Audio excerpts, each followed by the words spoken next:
cracking, everybody? New video. This video is getting uploaded late today, if I even get it out today. You guys know already I've been having problems with YouTube, and it seems like every single video now that I post, they don't want to monetize it. And just so you guys know, when I say they don't want to monetize it, you know, some people probably think, oh, but you know, you're all in it for the money. Here's the thing.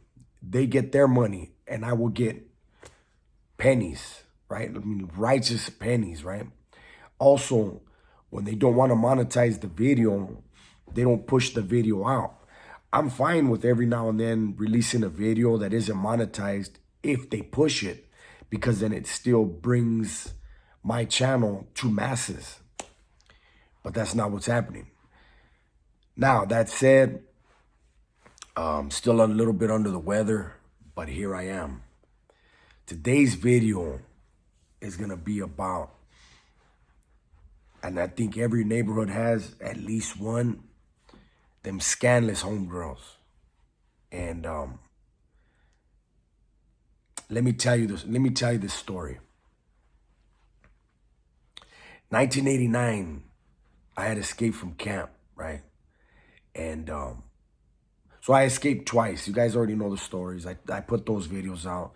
The first time I escaped, I was out 4 days, caught an attempted murder, got sent back to juvenile hall 45 days, and then they allowed me, I don't know what they were thinking, they allowed me to go back to camp while I was fighting that case, right? Boom, I escaped again. This is during the second escape. I was running around with some of my older homeboys, as well as, you know, homies my age. And they were like, hey, we're going to go to this pad. Hey, the homegirl just got out of prison. She got 2 daughters, this and that. I was like, oh, yeah? 2 daughters? And so I was like, yeah, let's go. So we go, and the 2 daughters weren't all that, but they were crazy. They were down, right? One was like a year or 2 older than me. I'm going to actually use the older one's name, man. Anna, because who knows who Anna is unless you were there. So we go to the pad the first time. I've never met these hyenas, right? And we get there, and it was about 5 of us, and they lived right on in the barrio, but kind of a little bit high up, you know, not really down deep where everything's at, but still, it was the neighborhood. It was just a few blocks away. And so like I said, it was like 5 or 6 of us.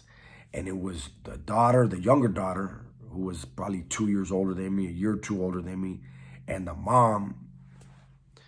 And so we're right there drinking and smoking weed and shit, right? And then the older daughter comes, Anna. And Anna was like 4 years older than me, right? So I'm right there and I'm kicking it, and the homies are kicking it on couches. And Anna comes in, and when the door opens, we all look, right? We look. Anna comes in, and she comes in with a dude that's from our enemigos, right? But this is the hyenas pad. This is the homegirls pad, right? The older homegirl. So it was like, nobody's going to disrespect the pad. You know, they brought him in as a guest. All right. You know, we'll see what happens later. But, you know, so he came in with her, but he froze up at the door when he saw us, like, oh, shit. And Anna was like, come in. And they sat down at a couch, right? Like a love seat towards, you know, that way. This story might get longer than a lot longer than usual. Hopefully you don't mind. So anyways, where I'm sitting, they're right across from me right here. So I'm looking. We're all looking, right? And, you know, when I was younger, I was a handsome dude, right? Believe it or not. And so Anna, like, was pushing with that dude. Like, I think she was on him, like, why are you acting like a pussy, you know? Because Anna's from the neighborhood. That dude wasn't. He was actually from the east side, right? And she looks up, and she sees me, right? And she goes, damn, who are you? But I was more focused on like this dude, like, why you bring this dude here? You know? So I'm just looking and I just turn my head and I'm drinking with the homies, right? And I had my weed pipe or something and I pulled it out of my pocket. And I think I was asking one of the homies for some weed, right? And he was like, I don't have none. And I was like, damn, man, I smoked my last ball already. So Anna turns to her dude, or the dude that's trying to get at her, whatever their situation was. I don't know. That's between them.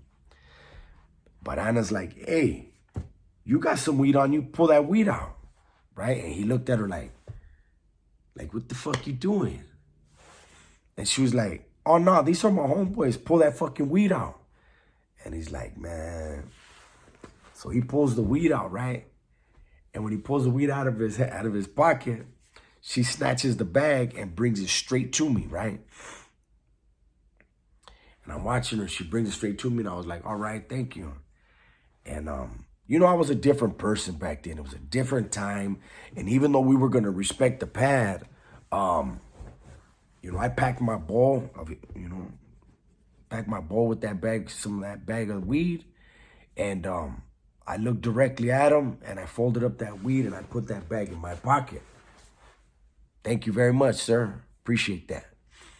So, boom, I start blazing that weed up, you know, passing it around. And he's looking at her like that's fucked up. So she told him, like, hey, well, you can bounce. You know, I'm with my homeboys. And he was like, oh, come on, why you being like that? And so that, you know, we were like, hey, Holmes, you heard what she said. Go out, get on out of here now. You know what I mean? That's just for the weed, though, but you could go. And so he realized, like, he's got a pass to get on out of there safely. You got to jump in your car and go. So he did, right? So that was my first interactions with Anna, right? She was cold. She was always trying to get me to bone her, right? But she wasn't attractive. To me, she wasn't attractive at all. But she was down. I loved her back then. Shit happened later, man, where, you know, she turned foul. But at this time, you know, as I was getting to know her, she was cool, right? But one thing about Anna is when she came onto a dude and didn't get her way, she would start to smut the dude up. And it was a pattern that we noticed, right? She didn't do it with me, but she did it with other people, you know? And after I got busted, well,